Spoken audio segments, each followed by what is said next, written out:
Kayo po ba ay nagdadrive? At gumagamit kayo ng Waze? Ha? Waste of time. Kung i-evaluate ko yung Waze as an application, more or less mga 80% nakakatulong, 20% nililigaw ako. Naranasan nyo rin? Anyway, Jesus said, ako yung dalan. Ako yung daan. Jesus is our ways to heaven. Di ba kasi yung ways, i-type mo lang yung address, lahat, and then magkakaroon na siya ng trace of the certain way na, yung susundan mo na lang. Anong kulay? Mama Mary. Anong kulay? Blue. Di ba? Blue yun. Tapos kung ma-trace mo na, dahan-dahan nang nawawala yung blue. Jesus is our ways to heaven. Noon, yung mga Israelita, mga Hebrews from Egypt, papunta silang Holy Land. Kung kayo po ay nakapunta na doon, walang daan yan. Walang daan. Ngayon lang meron. We crossed from Israel to Egypt. It took like mga 15 to 16 hours. So, dadating ka sa St. Catherine at nandoon yung Mount Sinai, sabi nila. Tapos, mga 11:30, 12 ng gabi, yun ang pag-akyat doon. Kasi mga 5 to 6 hours ang pag-akyat. Para makita lang yung silaw, yung araw.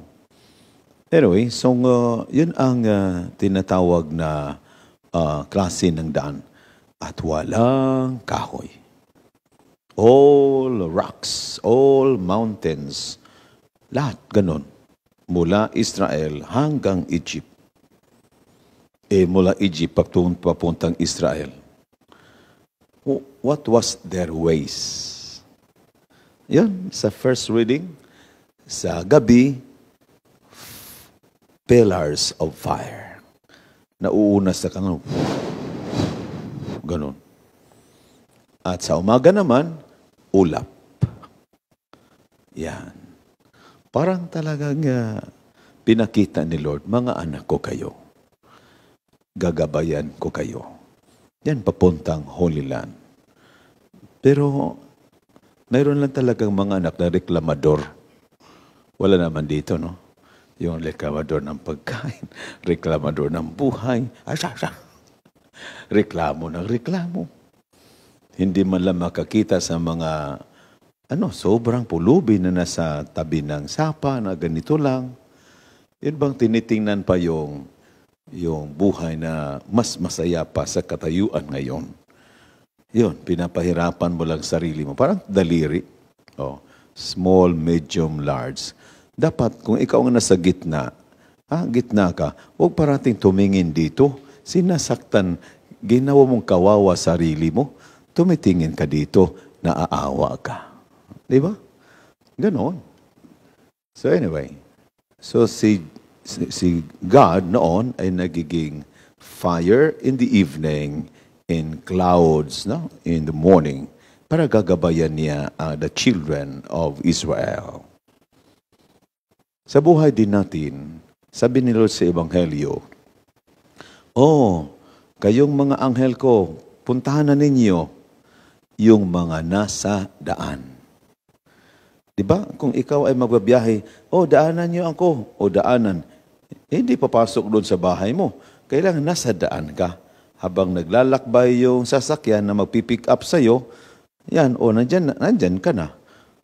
Sino yung mga tao na nasa daan ni Jesus? Yun ang pipick upin ng mga anghel at dadalhin doon sa langit. Di ba? Yun ang, sabi ni Lord, yung tinatawag na, makanyaning mapaliyari king kapupusan na ning banaon, natang laring anghel at ikawani dalaring mga rawak at tao, karing mangayap, at yung sidalaking mga lukong pugon, karin na tumangis at mitigi sa ipan. So at the end of times, parang yung lambat, no? O sino yung mga mabubuti na sa daan ni Lord, yan, madadala sila doon. Din yung mga naiiwan, yan ang mga taong walang Diyos, hindi nagdarasal, hindi sumunod kay Kristo, walang pagmamahal sa kapwa, ang daming ginawang kasalanan. Kung dadating ang panahon na yan, hindi ka madadala. Kaya let us follow the ways of Christ. Amen? Yung daan ni Kristo. Ano ba ang daan ni Kristo? Yun, isa lang naman ang sinabi niya na ipagawa sa atin habang nasa daan tayo ng Kristiyanong buhay. Gusto lang niya na tayo'y umiibig. Dakilang utos, di ba? Habang tayo naglalakbay. No, araw-araw gumawa kung may mga tao na dapat mamahalin, mahalin mo. Kung may mga taong dapat iintindihin, intindihin mo. Kung may mga taong dapat bibigyan, bigyan mo. Kung may mga taong dapat kaawaan, maawa ka. Habang nauubos ang ating oras dito. Kasi halimbawa, ngayon ay Huwebes. Wala nang anong kahapon? August. Anong kahapon? August? 3 or 2? August 2, 2023. Wala na. Tapos na yun. Wala na August 2, 2023. Nakuha nyo? What love did you express yesterday? Did you drop a certain action for you to express love? One drop of love every day, it will make a barrel of graces someday. Amen? And those drops of love you have done every day will give you a way towards heavenly kingdom. Sa bahay, hindi ko ugaling, yung magbubukas ng geripo, hindi ko ugalin. Hayaan ko lang yung drop. I-move mo lang. Tapos, kinabukasan, drop ng drop. Kinabukasan, puno na. Tapos, minus yung tubig. Kasi wala namang puwersa. Di ba kasi, igaganon mo, diikot yung ano. Di buksan mo lang konti.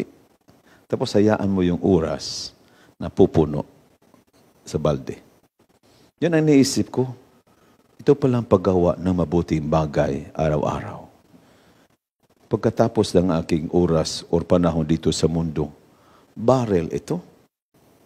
Barrel siya talagang barrel na mga good actions towards others. Lalo lang may mga pulubi ako. Mga 10 to 15 kapulubi, araw-araw pinupuntahan ako. On the day na nakita ko sila, ako pang nagsabi sa kanila, bumalik kayo ha. Kasi binibigyan ko sila ng bigas, binibigyan ng kunting pera, pambili ng itlog at yung tinatawag na, yung sardinas. Ganyan. Tapos araw-araw. Because I believe that when I give to them, I obeyed what Jesus said, and He will also fulfill what He has promised in the gospel. Magbigay ka, bibigyan kita. Di ba? May mga tao na kulang lang tagalang gabay. So again, to reach a certain kind of life that is full of grace, punong-puno ng grasya, let us follow the ways of Jesus. Walang, waste of time. You will really reach that destiny wherein you will enjoy, you will reap what you have planted. And it is a happy life, a happy situation, a happy result. Kaya, keep dropping love every day. Amen? So, what are you thinking? Kasi kanina, may marami na akong pulubing na bigyan eh. Kanina. Every day yun eh. Every day. I don't surrender. Every 3 weeks, bibili ako ng mga worth 10,000, mga 10 sacks of rice. Every week yan. Sa aking ano yun, sa yan, mga contributions. But I'm not worried because I do believe Jesus will not also, will not frustrate what He has promised. Amen? So, living by faith every day. Just live by faith. And then with that, you can notice the hand of God. No? Kasi yung araw-araw pagbibigay, almost 3 years na ako dyan. So how come?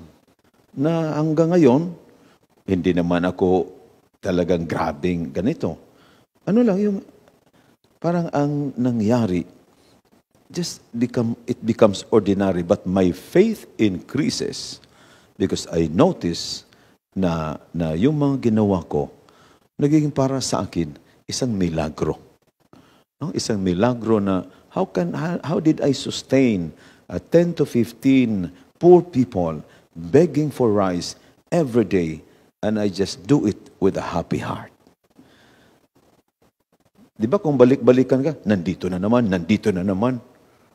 Siguro sabihin mo, dito na lang kayo tumira, dito na lang kayo. Wala. Do it with a happy heart. Amen? So that the Lord, when He will bless you, He's always happy. And you know, when the Lord is happy, giving you graces, I tell you, para kang malulunod. Amen? Just fulfill His word, and Jesus will fulfill His promise.